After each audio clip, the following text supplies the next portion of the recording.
guys, it's your girl Victoria back to you with another review for Married at First Sight, Season 17, Episode 12, called Something's Fishy.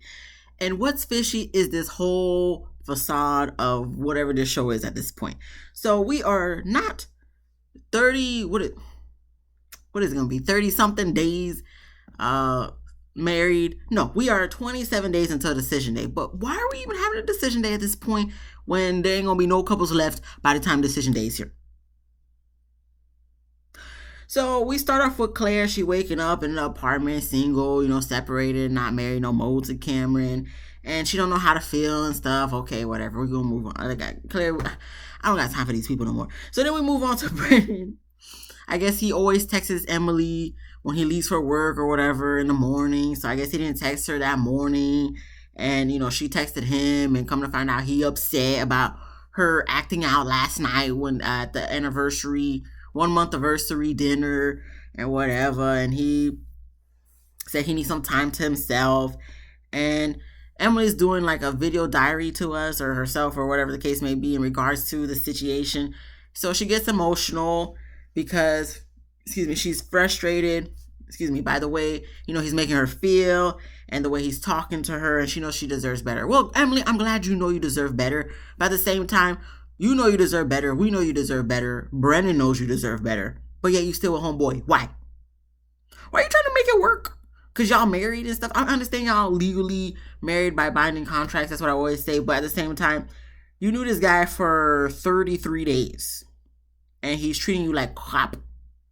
Married or not, I'm sorry, you gotta go, bro. Like, I don't got time for the BS. I understand this is her first relationship, so she's trying to make it work, especially that her friends kept, making a big deal in the beginning of the season. But at this point, we see she not the problem, y'all. Okay, it's Brennan who's the problem. So therefore, thus and such, you see he ain't about nothing. Emily, you need to leave. Stop trying to make fetch happen. It ain't gonna work. Stop. Like, just bounce, okay? You crying and stuff. Like, I can understand why you crying, because it's like you really trying and he not trying. Like, you giving more than he giving. I get it. But at this point, if it's to the point homeboy making you cry, it's been 33 days, he ain't doing nothing for you and you doing everything. You need to go there. Females, we need to stop, man. We need to stop, crying over these piece of crap type of men, because for what? They ain't crying for us. They ain't checking for us. So we shouldn't be checking for people. Like I already done said multiple times. I'm going to say it again.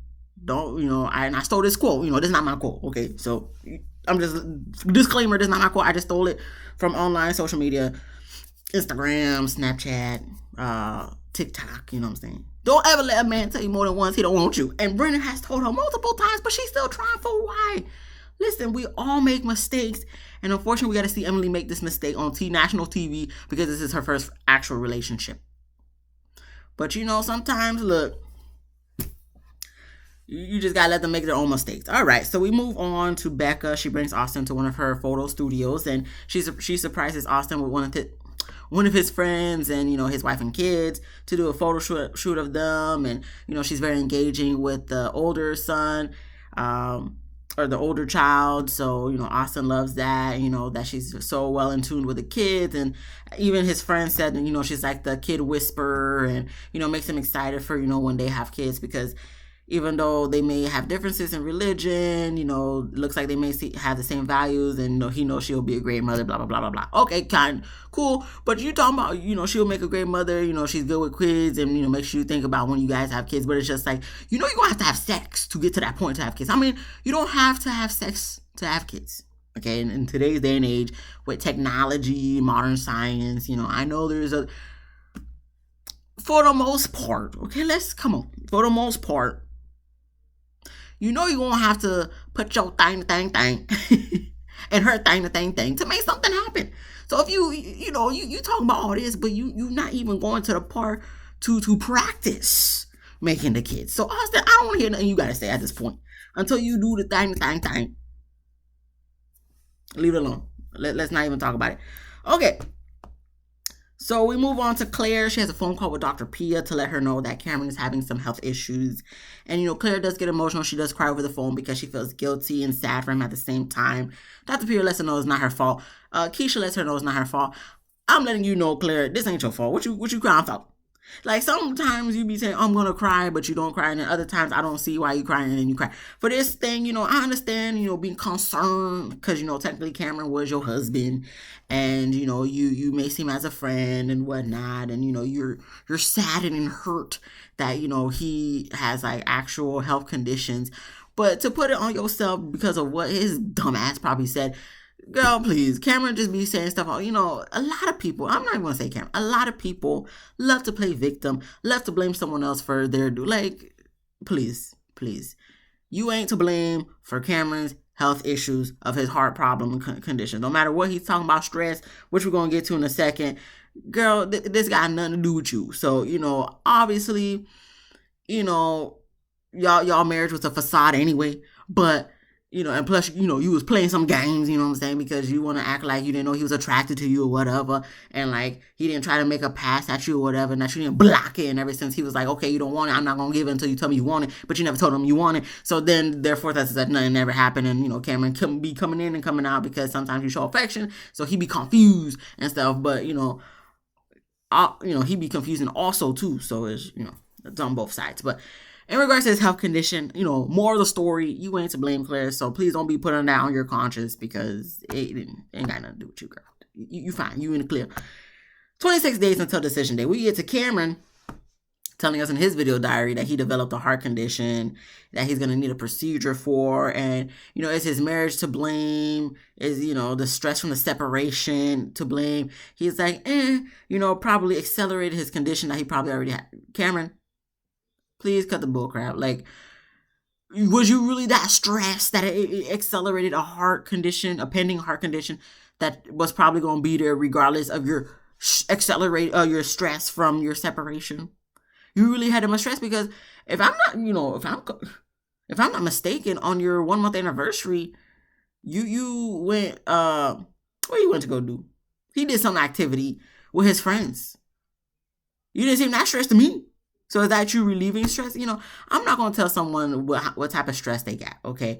But at the same time, it's just like, I'm not going to have you on here trying to use that as a part of an excuse for your condition that probably was going to be happening at, like, sorry, Cameron, I'm not going to buy that shit. Like, you can say whatever you want, Cameron.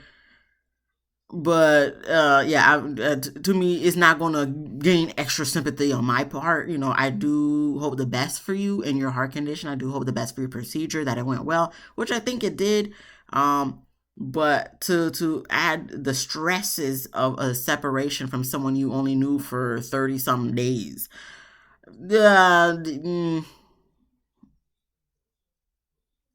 I think that's a little stretch far, out there of reasoning. But okay, whatever.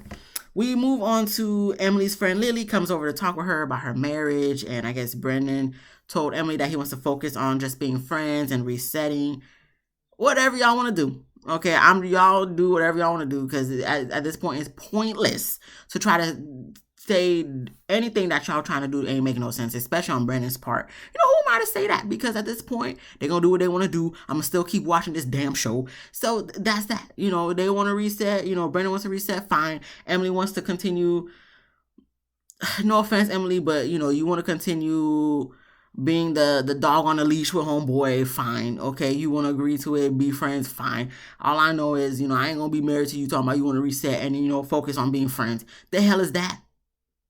This ain't no friends at first sight. This is married at first sight. What me being your friend going to do? Yes, obviously, as a relationship progresses, we're gonna become friends, and to the point where we could become best friends. Because a lot of married couples consider their spouses their best friend.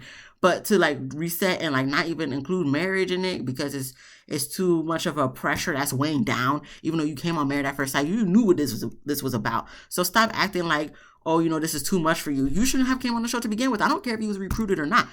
The show was called Married at First Sight. You knew what it was. So stop acting like, oh my gosh, this is too much for me. Like you didn't know what you walked into. Come on, bro. I don't got time for your BS. Emily, because like the friend said, to step back, focus on how she can be better and grow. And I don't know if she means that like as an independent of herself or like in the relationship with Brendan. Either way, Emily, look, you could give people advice all you want, okay? at the end of the day, we look at other people's relationship from the outside looking in, and people who are in the relationships look at it from the inside. So it's like it's different perspectives. Something you could see from the outside, like a mile away. Someone who's in the situation can't really see that when they're in the situation. Sometimes it takes them going through BS, unfortunately, but it takes them going through BS to realize, look, this ain't for me. She realized she deserves better, but clearly not to the point where she gonna leave yet. Obviously she's starting to get frustrated in this episode to the point she's verbalizing that frustration and starting to be petty with that frustration, which I'm not saying she's wrong in, because I'm the same way. I gotta work on myself too, what I'm saying. But at this point, it's one of those things you just gotta let people be in their relationship, as unfortunate as it is, as long as they're not getting harmed in any, well, they're getting harmed emotionally, but it's one of those things, honestly, you're just gonna have to let them go through that relationship, because you have to wait for because like once a person has had enough, they had enough. Clearly Emily hasn't had enough yet. But it's one of those things. I'm just gonna be like, okay, I'm gonna tell you what I think you should do. I think you should leave, but obviously you're not gonna leave. That's gonna make people want to stay in the relationship longer to prove a point or whatever. So I'm gonna be like, all right, wipe my hands clean. I'm gonna let you do you. So when you're ready to leave, when you had enough, come talk to me. Other than that, I don't want to hear nothing about your relationship. Like, I'm in that phase error, as people like to say, where it's like, I'm just gonna let you do you. Like, I'm gonna match your energy. You don't want me involved, I'm not gonna be involved. I'm gonna do me. I'm gonna be over here. So whenever what happens. Look, I'm gonna hope the best for you either way, if you with him or you not with him.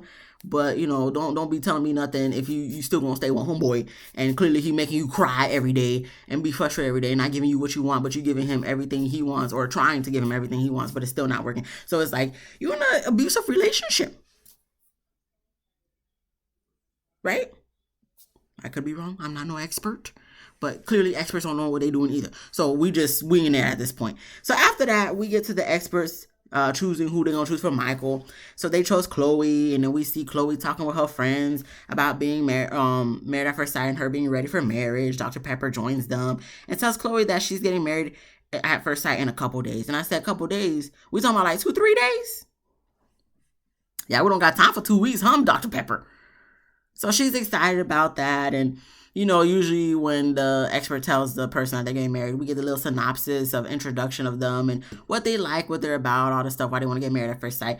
I just thought it was some BS that the introduction for Chloe, underneath her name, how usually says like, oh, a lazy lover or a hopeless romantic or whatever, little title for them. They put the title for her as Michael's fiance. They couldn't put dog lover or all about dogs or something. We gonna put Michael's fiance. How original, producers. How original. Y'all just getting real lazy because y'all said, okay, we're already halfway through the season. They already know what it is. Let's just put Michael's fiance. That's what we doing, producers. That's what we doing. Y'all could have done better than that. You could have said something else like blue collar love or something. Michael's fiance. I understand she about to get married to Michael, but we just gonna subject to her being like downgrade her, lowball her as Michael's fiance, and instead of like putting her actual personality as the title. I didn't like that.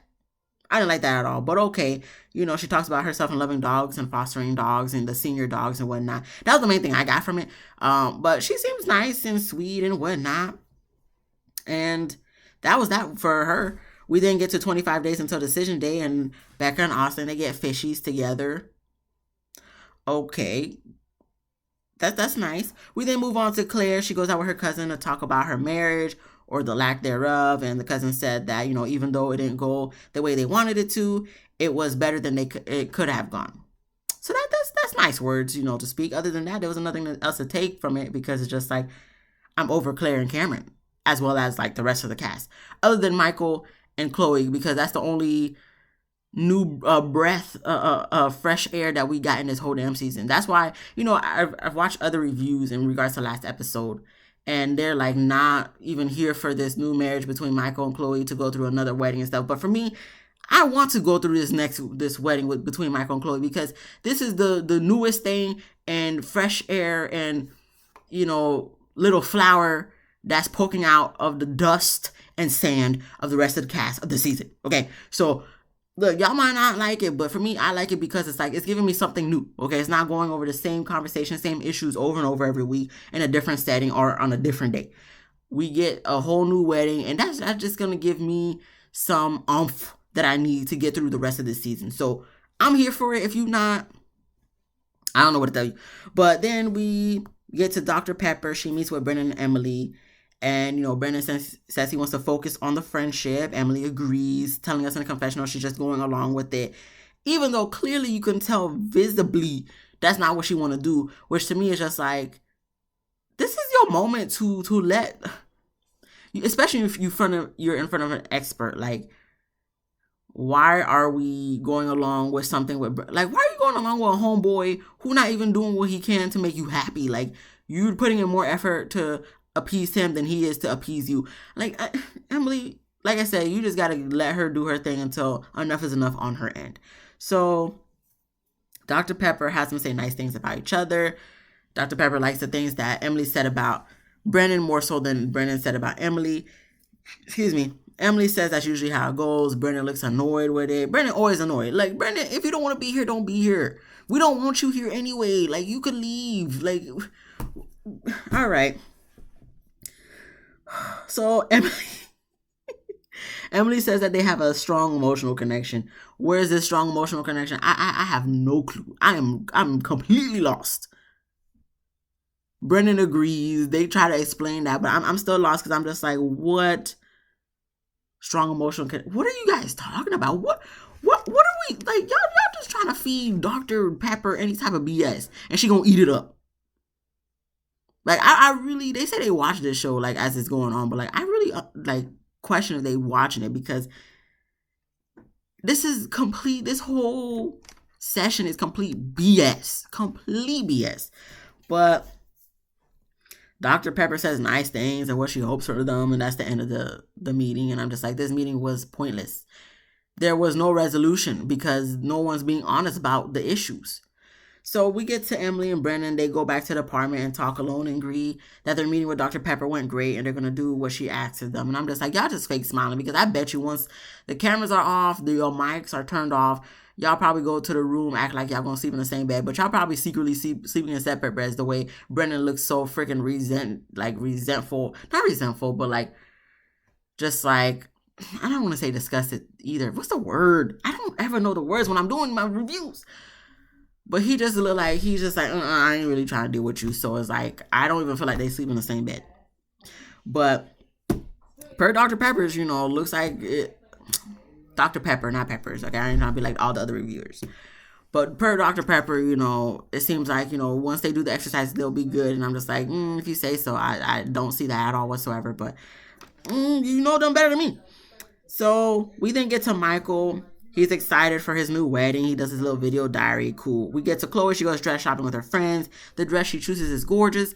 But from the way of her reaction with the first dress she put on, the pink, big, poofy dress, it seemed like more her style. And I'm just like, dang. Like, even though whatever outfit or dress that she wears, Michael's going to like her anyway, because he seems like that type of person. I wish she would have went with like she said, if she wears a pink dress, it's all about her, and she wants it to be about them.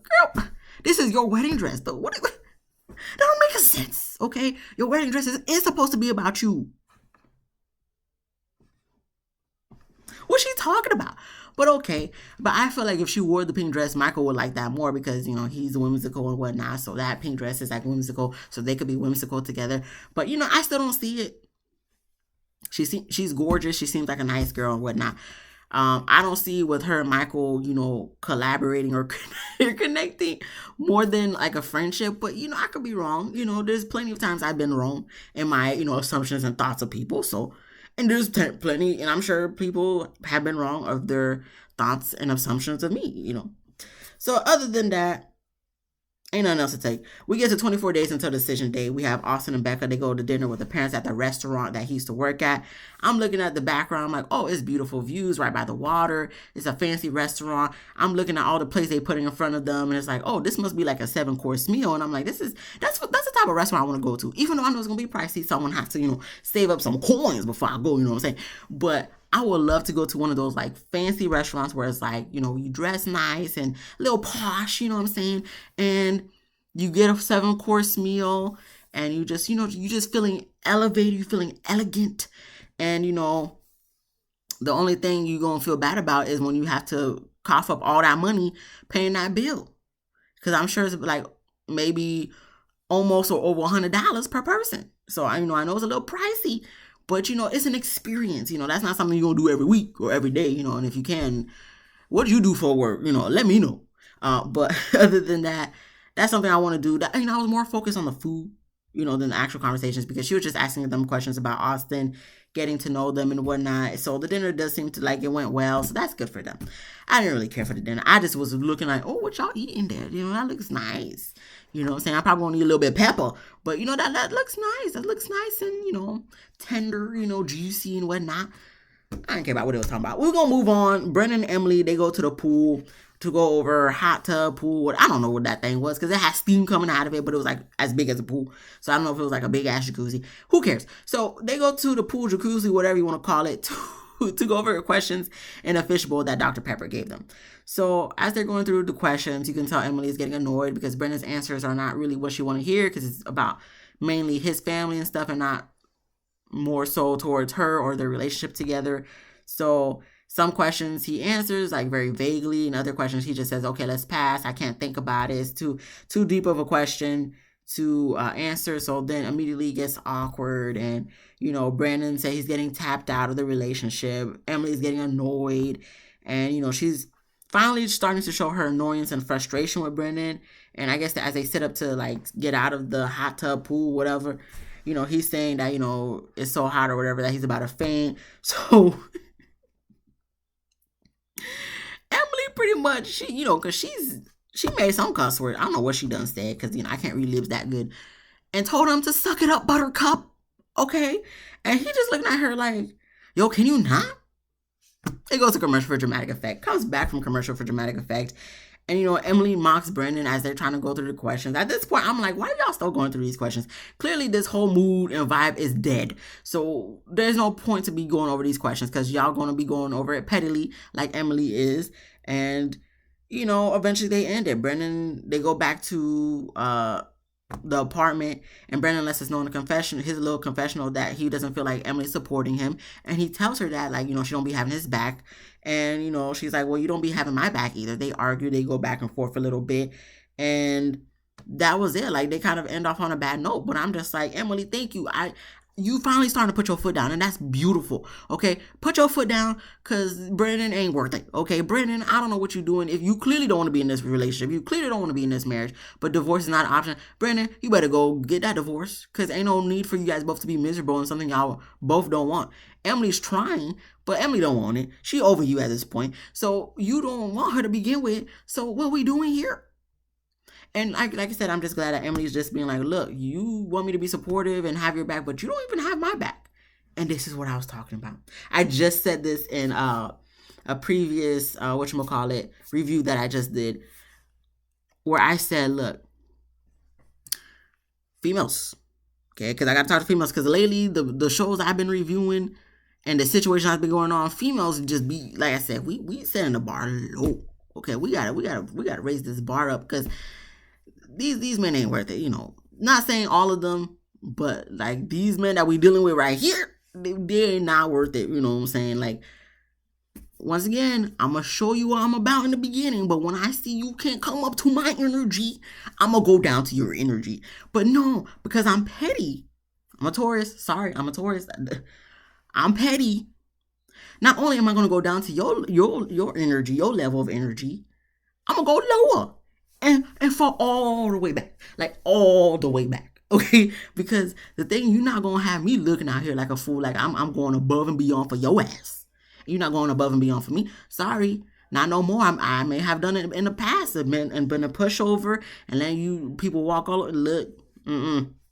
Not my growing up age, The older I get, the wiser I get, and peak game. And it's like, nope, not doing it. Sorry. Not no more. Bye.